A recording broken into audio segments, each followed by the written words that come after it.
विद्यार्थी मित्रांनो, मागील व्हिडिओमध्ये आपण 12वा युनिट सुरू केलेला होता. युनिटचे नाव आहे फूड फॉर ऑल. त्यामध्ये आपण ॲग्रिकल्चर म्हणजे शेती आणि ॲग्रिकल्चरल सीझन्स म्हणजेच शेतीचे ऋतू, ॲग्रिकल्चरल वर्क शेतीशी विषयी संबंधित कामे, ट्रॅडिशनल ॲग्रिकल्चर म्हणजे पारंपरिक शेती पद्धती इत्यादींचा अभ्यास केलेला होता. आता या व्हिडिओमध्ये आपण इम्प्रूव्ड मेथड्स ऑफ ॲग्रिकल्चर म्हणजेच शेतीच्या सुधारित पद्धती यांचा अभ्यास आपण करणार आहोत. पहा, सुरुवातीला आहे इम्प्रूव्ड सीड्स म्हणजे सुधारित बियाणे किंवा अत्याधुनिक बियाणे असं आपण म्हणू शकतो. Earlier it was customary to preserve the seeds of one harvest for sowing in the next season. म्हणजे जे काही बियाणे सुरुवातीला पेरलेले असतील त्यापासून जे काही पीक मिळेल त्या पिकाच्या उत्पादनातून काही प्रमाणात बियाणे राखून ठेवले जात होते आणि तेच बियाणे पुढील सत्राकरिता ते वापरले जात होते. Those seeds did not have a high yield, परंतु त्या बियाण्यांची उत्पादकता जास्त नसायची. Nowadays improved seeds are developed through research. परंतु आता काय झालेलं आहे, संशोधनातून वेगवेगळ्या प्रकारचे अत्याधुनिक अशा प्रकारचे बियाणे, आधुनिक अशा प्रकारचे बियाण्यांचं संशोधन केलेलं आहे. They are available in the market for every crop such as jowar, rice, groundnut, wheat etcetera. ते आपल्याला आज मार्केटमध्ये उपलब्ध आहे आणि प्रत्येक प्रजातीसाठी, प्रत्येक संकरित जातीचे बियाणे उपलब्ध आहेत. ते ज्वारी असो किंवा मग तांदूळ असो, गहू असो किंवा हरभरा असो किंवा आणखी इतर पीक असो. These have a higher yield. त्यांची जे काही उत्पादन क्षमता आहे ती जास्त आहे. They can resist pest attacks. ते काय करू शकतात तर पेस्ट अटॅक्स म्हणजे जे काही हल्ले होतात, म्हणजे पिकांवर वेगवेगळ्या प्रकारे हल्ले होत असतात. म्हणजे हवामानाचा हल्ला होतोच आपल्याला माहीत आहे. त्याशिवाय अळी किंवा मग इतरही कीटक जे आहे त्यांचासुद्धा हल्ला हा पिकांवर होत असतो आणि ते हल्ला केल्यानंतर काय होतं, पीक नष्ट करण्याचा प्रयत्न करतात. तर त्याच्यामुळे काय होते, शेतकऱ्यांना शेती करणं कठीण जातं. मग हे जे बियाणं अत्याधुनिक आहेत ते पेस्ट अटॅक्सला रेजिस्ट करतं म्हणजे प्रतिकार करतं. Some varieties become ripe for harvesting in a shorter period of time. काही प्रजाती ज्या आहेत, जे काही प्रकारचे प्रजाती आहेत त्या ripe for harvesting in shorter period of time म्हणजे कमी वेळेमध्ये ते पिकतात. While some give a high yield even with a low water supply. तर काही असे बियाणे झालेले आहेत की जे कमी पाण्यामध्ये सुद्धा जास्त उत्पादन देतात. हे झालं इम्प्रूव्ड सीड्सच्या बद्दल. आता आपण पाहूया मॉडर्न मेथड ऑफ इरिगेशन म्हणजे अत्याधुनिक पद्धती. इरिगेशनच्या ज्या काही पद्धती आहेत त्या अत्याधुनिक पद्धती कोणत्या कोणत्या आहेत बघा. Crops grow well if they are watered at the right time. बघा, इरिगेशन म्हणजेच काय तर पाण्याची शेतकऱ्यांना खूप जास्त प्रमाणात आवश्यकता असते. कारण शेतीला जर पाणी नसेल किंवा शेतीला मुबलक जर प्रमाणात पाणी नसेल तर शेतकरी शेती करू शकत नाही. म्हणून आणि त्याशिवाय त्याची एक विशिष्ट पद्धती आहे, म्हणजे दांड्याने पाणी देणे किंवा मग स्प्रिंकलर इरिगेशन म्हणजे जलसिंचन, ज्याला सिंचनाच्या पद्धती आपण म्हणतो. तर हेच आपल्या या मुद्द्याचा किंवा हा जो पॉईंट आहे तो आपल्याला तेच सांगणार आहे की मॉडर्न मेथड ऑफ इरिगेशन म्हणजे सिंचनाच्या अत्याधुनिक पद्धती कोणत्या कोणत्या आहेत. Crops grow well if they are watered at the right time. बघा, जे पीक आहे ते चांगल्या प्रकारे पिकतं कधी, जर त्यांना योग्य त्या वेळी योग्य त्या प्रमाणात पाणी मिळालं तर. Water from rivers, lakes and wells is used for irrigation in addition to rain water. म्हणजे पावसाच्या पाण्यासोबतच शेतकरी काय करत असतो, नदीचे पाणी, तलावाचे पाणी किंवा विहिरीचे पाणी यांचा वापर शेतीसाठी पाणी पुरवण्यासाठी करत असतो.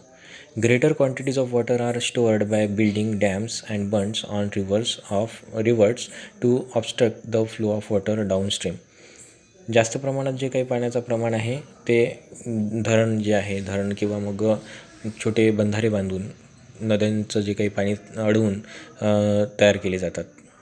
This also helps to raise the levels of ground water.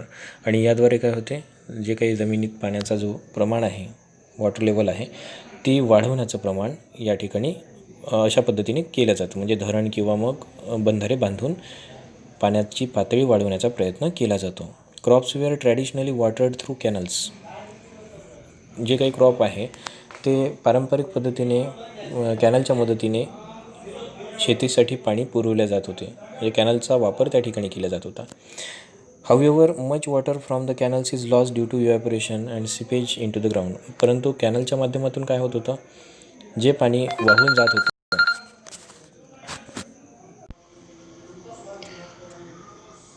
बाष्पीभवनाच्या पद्धतीने पाण्याचं जे काही आहे ते ड्रेनेज किंवा पाणी वाहून जात होतं किंवा बाष्पीभवनाच्या पद्धतींमुळे पाण्याचा अपव्यय होत होता. काही प्रमाणात पाणी हे जमिनीमध्ये शोषून घेतलं जात होतं. त्याच्यामुळे जितकं प्रमाणात पाणी हे शेतीला पुरवल्या गेलं पाहिजे तेवढ्या प्रमाणात ते पुरवल्या जात नव्हतं. आणि म्हणून नाव certain improved methods of irrigation are used which provide enough water to the plants and at the same time help to save a lot of water. आता नवीन पद्धतीच्या सिंचन पद्धती उपलब्ध झालेल्या आहेत आणि त्यामुळे काय होते आहे, योग्य त्या प्रमाणात पुरेसे पाणी वनस्पतींपर्यंत किंवा पिकापर्यंत पोहोचविल्या जात आहे. यामुळे पाण्याचीसुद्धा बचत होती आहे. Drip irrigation and sprinkle irrigation are two of these modern methods. मग त्यामध्ये दोन पद्धती कोणत्या, तर ड्रीप इरिगेशन म्हणजे ठिबक सिंचन आणि स्प्रिंकल इरिगेशन जे आहे त्याला आपण तुषार सिंचन असं म्हणतो. ह्या दोन मुख्य अशा पद्धती आहेत. या दोन पद्धतींना आपण प्रमुख अत्याधुनिक पद्धती असं म्हणू शकतो सिंचनाच्या. किंवा तुम्हाला प्रश्न विचारला जाऊ शकतो की सिंचनाच्या अत्याधुनिक पद्धती कोणत्या, तर त्या दोन पद्धतींची नावं तुम्हाला लिहिता आली पाहिजे. ते म्हणजे drip irrigation and sprinkle irrigation. ठीक आहे, तुम्ही नोट डाऊन करू शकता तुमच्या नोटबुकमध्ये. Drip irrigation and sprinkle irrigation are two of these modern method. याला अंडरलाईनसुद्धा करून ठेवून द्यायचं आहे, लक्षातसुद्धा ठेवायचं आहे. ठीक आहे, तर ड्रीप इरिगेशन पहा, या ठिकाणी चित्र दाखवलेलं आहे. चित्रामध्ये तुम्हाला दाखवलेलं आहे की एक छोटंसं वनस्पती किंवा रोप आहे आणि त्याच्या बाजूला एक काळ्या रंगाचा पाईप छोटासा गेलेला आहे. त्या ठिकाणी काय होते, ड्रीप इरिगेशनमध्ये एक छिद्र त्या पाईपला पडलेलं असते आणि तिथे योग्य त्या प्रमाणात पाणी तिथे ड्रीप होतं. ठीक आहे, म्हणून त्याला ड्रीप इरिगेशन असं नाव आहे. त्यानंतर दुसरी पद्धती आहे या ठिकाणी चित्रामध्ये दाखवलेले तुषार सिंचन, ज्याला मराठीमध्ये आपण म्हणतो. इंग्रजीमध्ये त्याला स्प्रिंकल इरिगेशन असं म्हणतात. म्हणजे तुषार सिंचन म्हणजे काय, तर त्याचे फवाऱ्या हा आजूबाजूला उडत असतो. The drip irrigation methods make use of pipes with holes. Drip इरिगेशनमध्ये काय होते, पाईपला छिद्र पडलेले असतात, बरोबर आहे. ते छिद्र अगदी झाडाच्या मुळाशी असतं आणि त्यामुळे ते डायरेक्ट त्या ज्या झाडाला आपल्याला पाणी पोहोचवायचं आहे तिथपर्यंत ते पोहोचू शकतं. This ensure that the required amount of water drips only near the plant. त्यामुळे काय होते, ज्या झाडाला पाणी पाहिजे आहे त्याच झाडाला आपल्याला ते पाणी पोहोचताना आपल्याला पाहायला मिळतं. दस फुल use is made of the available water. म्हणून योग्य त्या प्रमाणात जेवढं अवेलेबल पाणी आहे, उपलब्ध पाण्याचा पुरेपूर वापर आपण करू शकतो. Sprinkle irrigation makes use of sprinkles of different sizes that spray water directly on plant. Sprinkle irrigation काय करतं, जे काही पाण्याचा तुषाराच्या मदतीने ते संपूर्ण भागामध्ये वनस्पतींपर्यंत पोहोचवण्याचं काम ते करतं. अशा पद्धतीने दोन प्रकारचे इरिगेशन किंवा तुषार सिंचन आणि ड्रीप इरिगेशन, ठिबक सिंचन, अशा दोन पद्धती आपण पाहिल्या. फाइंड आउट, तुम्हाला शोधायचं आहे. Name of 2 varieties of improved seeds of jowar. तर ज्वारीचे कोणते बियाणं मार्केटमध्ये उपलब्ध आहेत, तर तुम्ही इंटरनेटवर त्याचा सर्च करू शकता किंवा शेतकऱ्यांनासुद्धा विचारून तुम्ही या प्रश्नांची उत्तरे मिळवू शकता की ज्वारीचे सुधारित बियाणे कोणते आहेत. Who help the farmer to drive the mot. याच्या आधी आपण पाहिलं की मोट चालवण्यासाठी शेतकऱ्यांना जुन्या काळामध्ये कोण मदत करत होतं, चित्रामध्ये पाहायला मिळते तुम्हाला ते. How is ground water lifted these days. आता सध्या परिस्थितीमध्ये जे काही जमिनीच्या आतमधलं पाणी आहे ते आपण कशा पद्धतीने बाहेर काढतो. ठीक आहे, तर ह्या प्रश्नांची उत्तरं अगदी सोपे आहे, तुम्हाला देता येतील. फर्टिलायझर्स बघा. फर्टिलायझर्स म्हणजे खते. If the same crop are grown frequently in a field एका शेतामध्ये जर समजा एकच पद्धतीचे उत्पादन घेतलं जात असेल समजा, the fertility of the soil decreases, त्यामुळे काय होते, जमिनीची सुपीकता ही कमी होते. फर्टिलिटी म्हणजे सुपीकता, डिक्रीजेस म्हणजे कमी होणे, जमिनीची सुपीकता ही कमी होते.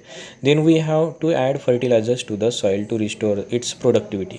म्हणून मग आपल्याला त्या जमिनीची सुपीकता वाढवण्यासाठी जे काही आपण वापरतो त्यालाच आपण खते असं म्हणतो. Fertilizers provide the required nutritive substances to the crop. मग हे खतं काय करतात, फर्टिलायझर्स काय करतात, तर जे काही जमिनीला आवश्यक असलेली पोषक तत्त्व आहेत, पोषक घटक आहे, ते पुरवण्याचं काम ते खतं करत असतात. There are 2 kinds of fertilizers, natural and chemical. नैसर्गिक आणि जैविक असे 2 प्रकारचे आपल्याला खतं पाहायला मिळतात. आता याच्या आधी आपण काय पाहिलं होतं की इम्प्रूव्ड मेथड्स ऑफ इरिगेशन कोणते कोणते आहेत, तर त्या स्प्रिंकलर इरिगेशन आणि दुसरं म्हणजे ड्रिप इरिगेशन असे पाहिले आपण. आता यामध्ये सुद्धा फर्टिलायझर्समध्ये 2 फर्टिलायझरचे प्रकार आहेत. खतांचे 2 प्रकार म्हणजे नॅचरल आणि केमिकल, नैसर्गिक खते आणि रासायनिक खते. नॅचरल म्हणजे नैसर्गिक खते आणि केमिकल म्हणजे रासायनिक खते. Natural fertilizers are called manures. जे नैसर्गिक खतं असतात त्यालाच मॅन्युअर म्हणजेच खतं असं म्हणतो आपण. They are obtained from materials available in nature like green waste and animal dung. सरळ आपल्याला जे काही निसर्गातः उपलब्ध होतात, उदाहरणार्थ पालापाचोळा आहे, गुराढोरांचं जे काही निर्माल्य आहे किंवा मलमूत्र आहे, ह्या सर्वांनी मिळून जे बनलेलं असते त्याला आपण नैसर्गिक खतं असं म्हणतो. Chemical or artificial fertilizers are mixture of different chemical substances in specific proportion. रासायनिक खतं किंवा जे काही मानवनिर्मित खतं आहेत ते काय असतात, तर ते मिश्रण असतात वेगवेगळ्या प्रकारच्या रसायनांचं इन स्पेसिफिक प्रोपोर्शन. वेगवेगळ्या प्रकारचं प्रमाण त्यामध्ये वापरलेलं असतं. युजफुल फॉर ॲग्रिकल्चर, जे काही शेतीसाठी आवश्यक असतं, उपयुक्त असतं. In traditional agriculture organic manures such as compost were used, chemical fertilisers came to be. मग इन ट्रॅडिशनल ॲग्रिकल्चर म्हणजे पारंपरिक शेतीमध्ये काय होत होतं, ऑर्गॅनिक मॅन्युअर म्हणजे जैविक खतांचा वापर जास्त प्रमाणात केला होता, उदाहरणार्थ कंपोस्ट खत जे आहे. ठीक आहे. आता मात्र रासायनिक खतांचा जास्त प्रमाणात वापर केला जातो. Chemical fertilisers came to be used for quicker growth and higher yields. रासायनिक खतांचा वापर जास्तीत जास्त प्रमाणात शेतीसाठी केला जातो, जास्त उत्पादन घेण्यासाठी. हायर यील्ड म्हणजे जास्त उत्पन्न घेण्यासाठी. However the harmful effects of the use these fertilisers soon became clear. The overuse of chemical fertilisers lead to accumulation of excessive chemicals in the soil. This lower the fertility of the soil and reduces its productivity. परंतु आजकाल काय झालेलं आहे, जास्त प्रमाणात रासायनिक खतांचा वापर केल्यामुळे जमिनीवर ते साचून राहत असल्याकारणाने जमिनीची सुपीकता ही नष्ट होते आहे, दिवसेंदिवस कमी होताना दिसते आहे आणि त्यामुळे उत्पादन क्षमतेवर सुद्धा परिणाम होताना आपल्याला पाहायला मिळतो. Over watering makes the land saline and fallow.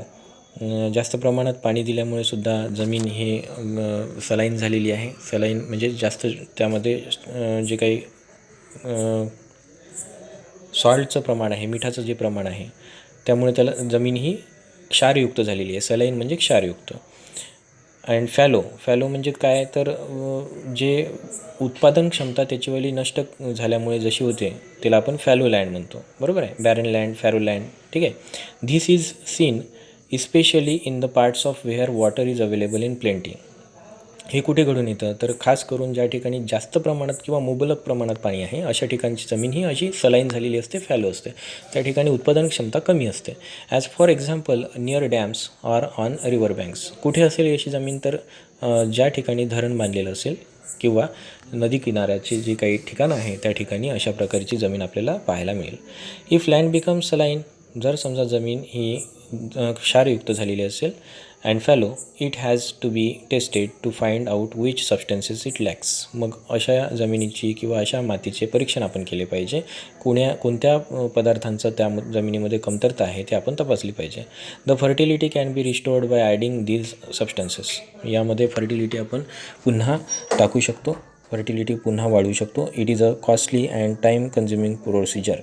हे जे आहे ती महागडी अशी पद्धती आहे, टाईम कन्झ्युमिंग आहे, वेळखाऊ पद्धती आहे. Therefore it is better to avoid excessive use of fertilizers and water. म्हणून आपण जास्त प्रमाणामध्ये खते किंवा पाण्याचा वापर केला नाही पाहिजे, योग्य त्या प्रमाणातच ते केले पाहिजे. आता त्यानंतरचा जो भाग आहे तो प्रोटेक्शन ऑफ क्रॉप्स, हा भाग आपण पुढील व्हिडिओमध्ये पाहू. ठीक आहे. थँक्यू.